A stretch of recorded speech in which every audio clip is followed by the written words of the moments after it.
¿Qué tal, amigos? Buenas tardes, buenos días o buenas noches, según estéis haciendo esta meditación. Soy el Padre Francisco Javier Bronchalo y espero estén yendo bien los ejercicios.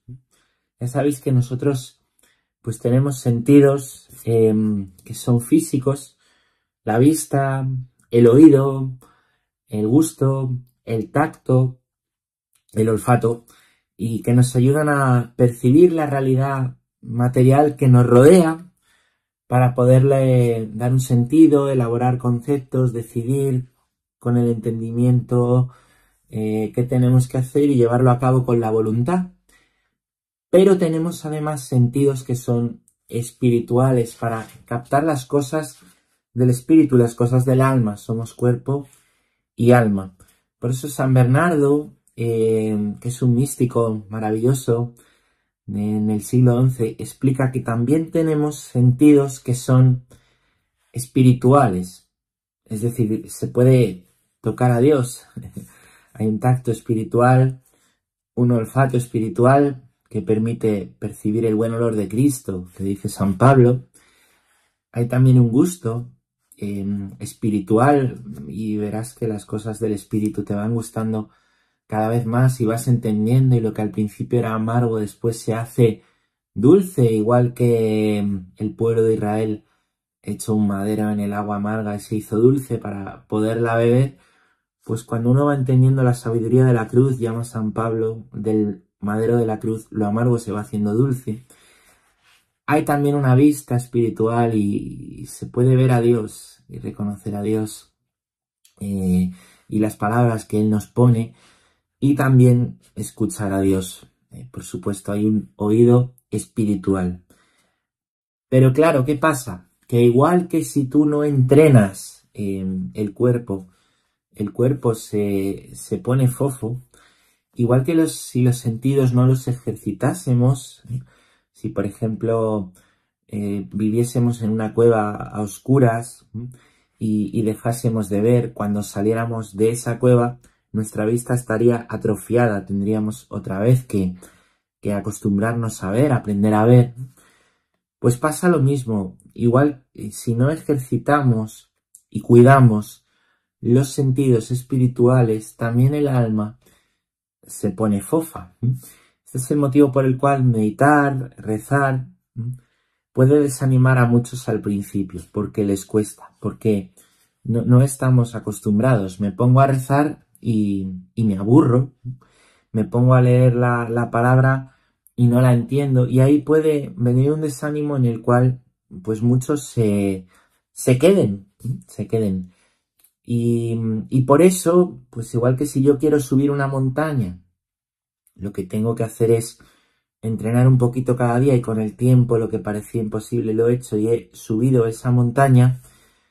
También pues entrenamos el alma con ejercicios espirituales que nos ayudan a conocer verdaderamente quién es Dios, qué quiere Dios de mí, qué hago yo por Él y cómo me sitúo ante la realidad que me rodea. Por eso es tan bueno estos ejercicios espirituales. Y en la meditación que vamos a tener hoy, pues que me ha tocado hacer, vamos a hablar de Jesús en el desierto. Y os animo a meditar con un pasaje que está en el Evangelio de San Lucas, en el capítulo 4, desde el versículo 1 hasta el versículo número 13. Aquí hay todo un pasaje que nos narra cómo Jesús fue llevado al desierto por el Espíritu Santo y allí fue tentado por el diablo. Esto es muy importante. Es el Espíritu Santo el que lleva a Jesús al desierto y el que le va conduciendo a lo largo de 40 días que está allí. Esto es lo primero. Entrar en el desierto pues no es algo malo. El Espíritu nos lleva ahí, nos lleva al desierto en el alma, o a ciertos desiertos en la vida. No tiene por qué ser algo malo. Lo que pasa es que en el desierto la tentación del demonio pues puede ser ciertamente más clara, ¿m? Porque el demonio siempre se apoya en un sufrimiento, en algo que está mal, lo cual es verdad, para contarte una mentira, tentarte, ¿no? O que busques un camino que no es el camino de Dios, o vayas contra Dios una y otra vez es lo mismo. Entonces el Espíritu nos va llevando al desierto y Dios permite esos desiertos en nuestra vida, pero ahí la voz de la tentación puede ser más clara, porque ciertamente en el desierto hace mucho frío por la noche, hace mucho calor por el día, es incómodo, falta alimento, falta agua.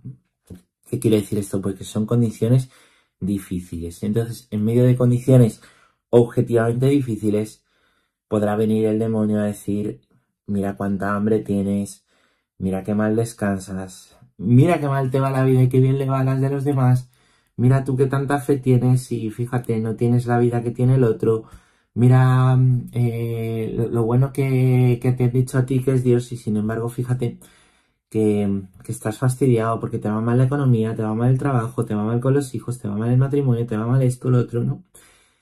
Entonces, claro, la tentación se apoya en una situación difícil de desierto para después hacer daño. Siempre es lo mismo, ¿vale? Pero Jesús va al desierto llevado por el Espíritu. Él ha asumido todo lo humano. Lo primero que vamos a ver es el contexto en el que esto sucede. Porque es no casualidad en el Evangelio, nada es por casualidad. Todo es una enseñanza. Jesús, antes de ir al desierto, lo que ha hecho es ir al río Jordán para el bautizo con Juan Bautista.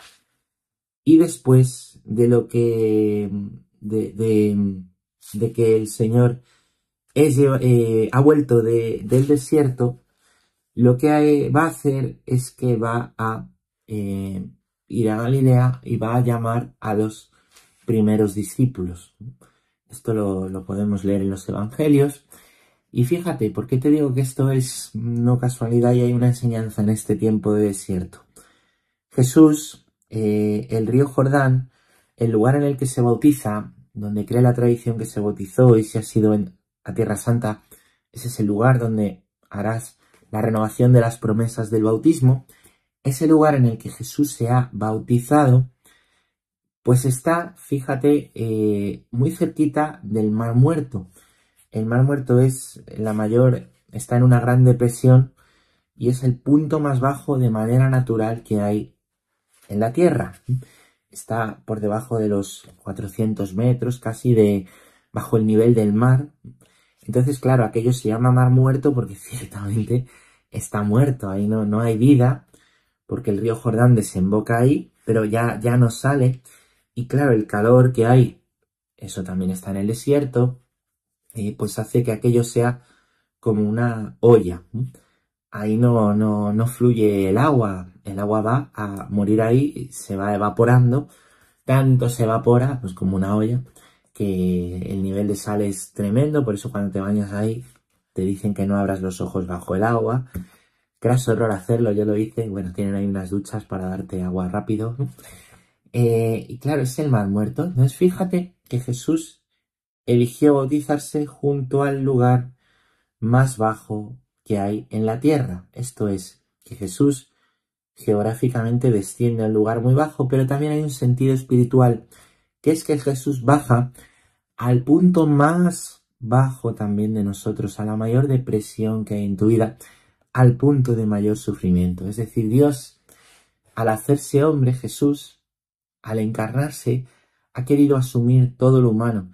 También los grandes sufrimientos, las grandes angustias, las grandes depresiones. Por eso no hay nada en la vida que el Señor no comprenda, o no hay un lugar en el que tengas un sufrimiento en el que Cristo no pueda estar, no pueda descender. Más abajo descendió todavía el Sábado Santo a los infiernos, que son esos sufrimientos prolongados que podemos tener. Y esto es, ¿no? Jesús empieza ahí su vida pública en el Mar Muerto, pero después, ¿dónde va a llamar el Señor a sus discípulos? Pues lo va a hacer junto al mar de Galilea, ya no el mar muerto, el mar de Galilea. El mar de Galilea, a diferencia del mar muerto, es un mar en el que el río Jordán entra, es un mar enorme, es como un gran lago, y vuelve a salir. Por eso allí alrededor hay muchísima vida, muchísima vida. Y hay peces, ¿no? Y lo mismo, si vas allí a Tierra Santa te pondrán un pez de los que se pescan allí. Y claro, al haber peces, al haber vida, al haber vergel alrededor, pues es el modo de subsistencia de muchas personas, de muchas familias, entre ellas las de los apóstoles. Y algunos de los apóstoles, y los primeros que llama Jesús, son pescadores que están en ese mar. Esto es, pescadores que están pues en ese mar ganándose la vida, las dos parejas de hermanos. Y ahí están, y ahí vemos la llamada de Andrés, de Juan, de Pedro, de Santiago. Estos 4 primeros apóstoles son llamados ahí. Los rabinos judíos a este mar de Galilea lo llaman el mar de la vida. Claro, porque a diferencia del mar muerto, es un mar en el que hay vida. Porque el mar muerto, el agua muere allí, pero el mar de Galilea, el mar de la vida, es un fluir constante, por eso hay tanta vida. Hay agua viva. El agua viva es agua que corre. Esto te sonará a que el Señor le prometió a la samaritana que le iba a dar agua viva, Juan 4. El Señor dijo que vengan a mí todos los que estén sedientos, que yo les daré agua viva, Juan 11. El Señor en la cruz, cuando fue traspasado por la lanza en el costado, de ahí salió sangre y agua, un agua que fluía, el agua viva, Juan 19, que sale del costado de Cristo, del corazón abierto, que por amor ha querido dar vida. Entonces, Cristo pasó del mar muerto al mar de la vida a llamar a los discípulos. A lo mejor ahí, a diferencia de, también hay gente que, pues que a lo mejor no tiene unos sufrimientos enormes de mar muerto, está más en el mar de la vida, piensa, como pensaban esos pescadores, pues que saben lo que es la vida, que la vida es mi pesca, mis amigos, y el Señor les va a llamar ahí, en ese mar, y va a decir, no, os voy a hacer pescadores, pero de hombres, la vida es algo más que esto que tenéis vosotros aquí. Bueno, entonces el Señor, al pasar del mar muerto al mar de la vida, ya nos hace una enseñanza, y es que Él ha bajado, ha venido, ha descendido al mundo. ¿Para qué? Para que el mundo tenga vida, para que tengan vida. He venido para que viváis y viváis sin abundancia. Pero tener vida depende de su gracia. Él nos la da. Cuando nosotros estamos en mar muerto es la intervención de la gracia la que nos permite vivir y vivir con sentido, vivir con propósito la vida. Es Él el que nos hace entender que donde hay muerte, eso es la cruz que tenemos en vida, la muerte del ser, todos tenemos una cruz, que es algo que nos hace sufrir, que no hemos elegido, que no podemos quitar nuestras fuerzas, que nos hace llorar. Pues Cristo, el que nosotros podamos vivir esa cruz con paz, pues es gracias a la gracia que Él nos da y a un camino que vamos haciendo con Él. Por eso el Señor le dijo al joven rico, pues muy bien, sabes los mandamientos, los cumples, sabes lo que es la vida, pero te falta tomar la cruz y seguirme. Nosotros aprendemos una y otra vez a que en esa muerte, en esa cruz está la vida, pasando tiempo con Él, estando con Él. Por eso es tan importante la vida espiritual, por eso es tan importante hacer ejercicios espirituales, por eso es terrible cuando alguien empieza en la vida espiritual y se desanima. Por eso una y otra vez se nos invita a perseverar o a no hacer mudanza en tiempo de tribulación, que es algo que dice San Ignacio de Loyola. Cristo ha entrado en la muerte para llevarnos a la vida. Ha entrado en el sufrimiento del mundo para redimir ese sufrimiento, para perdonar los pecados y para abrir un camino de salvación a los que sufren, a los que sufrimos, a los pobres en el espíritu, que son bienaventurados, a los que lloran, que son bienaventurados, a los que tienen hambre y sed de justicia, que son bienaventurados, ¿eh?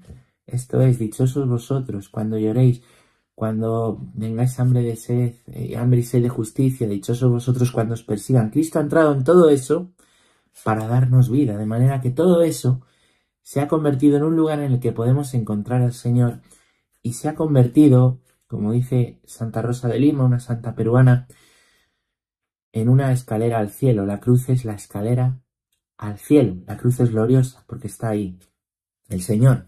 ¿Se entiende bien? Bueno, pues vamos ya a la meditación del desierto, pero hay que entender todo este contexto, ¿vale? Porque entonces, según San Lucas, entre el estar Jesús en el mar muerto y el estar en el mar de Galilea, el mar de la vida, donde empieza a llamar y a dar vida, que eso es la vida pública de Jesús, en medio Jesús está en el desierto y es tentado por el demonio. Es decir, ¿qué hay en la vida de Jesús de pasar del mar muerto a la vida? Pues una profunda vida de oración, ayuno, que es lo que hizo en el desierto, oración al Padre, ayuno, una cuaresma de 40 días, ¿no? Y también un gran sufrimiento por ser tentado de una manera muy fuerte y muy extrema. No sería la última vez en la vida, porque el demonio se marchó de ahí hasta otra ocasión. Eso recuérdalo, cuando te tiente el demonio, marchará. No hay que combatir contra él, lo que hay que hacer el combate es estar con Jesús, invocar a Jesús, llamar al Señor, a la Virgen María, a los santos, intercesores todos. Y ese es el combate espiritual. No es un combate contra el mal, sino que yo, para ir contra el mal, mi combate es agarrarme al bien, estar con el bien, estar con el Padre, estar con Jesús, el Espíritu Santo, pedirlo. Una y otra vez, una y otra vez. Entonces, el Señor, para que pasemos de la muerte a la vida, del mar muerto al mar de la vida, ha sufrido muchísimo. Esto es el precio de tu vida, a ti, que Dios te quiere como eres. Aunque tú no te quieras, aunque a veces crees que deberías ser, Dios te quiere como eres. Y que puedas conocer esto, saber esto, llevar tu cruz, empezar a dar gratis lo que gratis has recibido, requiere que recibas mucho. Una y otra vez que recibas de Él. Una y otra vez que recibas de Él.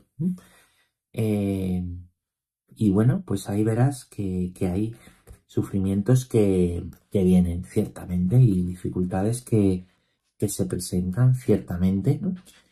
Pero Él está contigo. ¿Cómo se aprende a montar en bici? Montando en bici. ¿Cómo se aprende lo diré ahora, a nadar? Nadando. ¿Cómo se aprende a correr? Corriendo. Pero ¿cómo se aprende a amar? Dejándose amar. Es decir, a todo se puede aprender en gerundio, pero a amar se aprende en pasivo. Si nosotros amamos es porque nos han querido. Un niño, lo primero que hace no es querer a sus padres. Aprende a querer a sus padres porque sus padres le quieren. Un niño es totalmente vulnerable, un bebé. Pues esto es, ¿no? Y si un niño no recibe amor, es abandonado, se nota las carencias y las heridas afectivas se van a notar en la vida, ¿verdad? Pues esto es, nosotros nos tenemos que dejar amar, para poder dar. Tenemos que hacer un camino, ¿eh? Y en ese camino vamos, es una escuela en la que una y otra vez volvemos al amor de Dios para poder nosotros dar. Por eso dice el Señor, sin mí no podéis hacer nada. ¿Te acuerdas que lo dice? ¿Sí? Bueno, entonces Jesús, que estaba lleno del Espíritu Santo y el Espíritu Santo le condujo al desierto, estuvo allí 40 días, tentado por el demonio. Una cuaresma, como una cuarentena. Por eso la cuaresma que estamos viviendo es que la Iglesia nos pone en una cuarentena, ¿sí? ¿Para qué son las cuarentenas? Pues para evitar las enfermedades, que las enfermedades se propaguen. ¿Y para qué es la cuaresma? Pues la Iglesia nos pone en cuarentena para que la enfermedad se propague. ¿Y cómo se llama la enfermedad nuestra? Que nos puede terminar llevando a la muerte para siempre. Se llama pecado. Se llama pecado. Por eso se nos da la misericordia, se nos llama a la conversión, es decir, a pensar como Dios piensa, a obrar como Dios actúa, obra. una y otra vez y se nos perdona lo que en nosotros impide la salvación y frustra el plan de Dios, que es el pecado. La fuente de la misericordia, el agua viva que corre, está abierta, porque Dios ha hecho una alianza que es para siempre, y especialmente en este tiempo de Cuaresma se nos recuerda eso, se nos pide oración, ayuno, penitencia para la conversión y se nos da el perdón de los pecados. Entonces, 40 años tuvo que estar el pueblo de Israel, ¿te acuerdas? Por el desierto. Salieron como locos, cruzaron el mar Rojo como locos, pero sin embargo, 40 años después, cuando entran en el Jordán, van muy tranquilos. ¿Qué ha pasado entre una cosa y la otra? Pues muy fácil. 40 años. Han pasado de salir como locos a comprender quién es Dios de verdad, el que les sacó de Egipto, ¿verdad? Pues ¿qué tiene que pasar para que nosotros nos convirtamos? Tiempo en el cual muchas veces vamos a ir atravesando con el desierto y vamos a aprender a vivir de Dios, de su providencia, aprender que solo Dios basta, que es verdad. Hace falta ese tiempo en el que vendrá el tentador una y otra vez y ahí el combate de agarrarnos al Señor en todo, como aprendió el bueno de Job, ¿te acuerdas? Si damos gracias a Dios en lo bueno, no le vamos a dar gracias en lo malo. Esto es un aprendizaje. De manera natural nos pensamos que Dios, si nos va bien es bueno, y si nos va mal se ha olvidado de nosotros, pero no es eso, Dios no se olvida. ¿Puede una madre olvidarse de sus hijos? Los hijos que amamanta, pues igual que la madre no se olvida de los hijos que amamanta, yo no me olvido de ti, dice el Señor en el Antiguo Testamento. El Señor que tiene entrañas de misericordia, nos dicen los profetas, entrañas de madre, no se olvida de nosotros. Y entonces Jesús, para responder al demonio, el demonio sabe, y sabe mucho, sabe hasta la Escritura. Por eso con el demonio nunca hay que hablar, nunca hay que hablar. Nunca hay que hablar. Insisto esto, nunca hay que hablar. Nunca hay que hablar. Una vez me dijo una persona que tal exorcista decía, que el demonio decía, y mira, si un exorcista pregunta al demonio, pues es porque es fácil, es porque el demonio busca someterle en el nombre de Cristo y que responda. Pero no por preguntar nada, porque el demonio en todo lo que dice puede mentir hasta cuando responde a un exorcista, ¿no? Entonces, nunca hay que hablar con el demonio, jamás. Dialogar con él hay que buscar al Señor. Entonces, Cristo tiene una primera tentación y se dice que sintió hambre y el demonio le dice, si eres hijo de Dios, di a esta piedra que se convierta en pan. No solo de pan vive el hombre, responde Jesús, responde con la Escritura. Esta es la tentación del camino fácil. Si eres Dios, pues lo que tienes que hacer es esto porque tienes hambre, ¿vale? En el fondo, fíjate, el demonio siempre actúa de la misma manera, presentando, oye, como un camino muy fácil para evitar el seguir a Dios, ¿vale? Y esto es lo que hace aquí el demonio. Estoy pensando en la tentación de Eva. La tentación de Eva es tremenda, ¿no? Porque a Eva le dice el demonio, es que Dios sabe que si comes de aquí vas a ser como Él, y como vas a ser como Él no quiere. Y esa es la tentación que sufrimos tú y yo una y otra vez, la tentación que yo llamo del estar incompleto. Lo que le está diciendo es, estás incompleto, estás incompleta, no vales, no sirves, no vales, no sirves. Dios te ha hecho mal, porque si Dios te hubiera hecho bien, te hubiera dado lo que da esta fruta, pero Dios te ha hecho mal. Te falta esto, siempre te falta algo. Siempre aparecerán otros para que te compares porque siempre te falta algo, siempre te falta algo, siempre te falta algo. Frente a esto, no solo de pan vive el hombre, Dios nos ha hecho bien. Dios nos ha hecho bien. Esa es la respuesta. Dios no hace basura. Dios no hace chapuzas. Dios nos ha hecho bien. Muy importante. Segunda tentación. Lo llevó a una altura y le mostró un instante todos los reinos de la tierra y le dijo, todo te daré si me adoras. Pero el Señor responde, adorarás al Señor tu Dios y a Él solo darás culto. Aquí está yendo contra el mandamiento principal de Israel y el nuestro. Amarás al Señor tu Dios con todo el corazón, con toda el alma, con todas las fuerzas. El primer mandamiento y lo que en el pueblo de Israel llama el Semá, Deuteronomio 5. Amar al Señor con todo el corazón. Solo hay un Dios. Está la tentación, ¿verdad?, de hacer un Dios de otras cosas. Está la tentación de ser yo, el Dios de mi historia. Y frente a esa tentación está este recordar, solamente hay un Dios. Estoy pensando en otra imagen que puede ayudar, que es la que aparece en la película de La Pasión que hizo Mel Gibson en el año 2004. Y en esa imagen en esa película aparecen algunas imágenes que no están en los evangelios. Mel Gibson se basa en las visiones que tiene Faustina Kowalska para meter ahí algunas cosas que no aparecen en los evangelios y son de ayuda ciertamente. Por ejemplo, hay un momento en el que Cristo le están dando latigazos, es tremendo, tremendo. Debió ser algo así, quizá más, según la Sábana Santa, ¿no? Y ahí está en la Sábana Santa todo puesto, ¿no? Y bueno, hay un momento en el que Cristo está en el suelo, ensangrentado, le están dando los latigazos, y aparece el demonio, que es ese hombre calvo que aparece con un bebé en brazos, un bebé que está muy gordo, muy relleno, como muy contento en brazos del padre demonio. Y eso, que a veces no se entiende bien, es una tentación. Es una tentación, sí. Le está tentando. ¿Cómo que le está tentando? Sí. Le está tentando. ¿Y qué está haciendo para tentarle? Pues una tentación que también tienes tú y tengo yo a veces, ¿no? Oye, mira qué mal estás. Mira qué mal estás. Y mira qué bien está mi hijo. ¿No eres el hijo de Dios? ¿Y dónde está tu padre?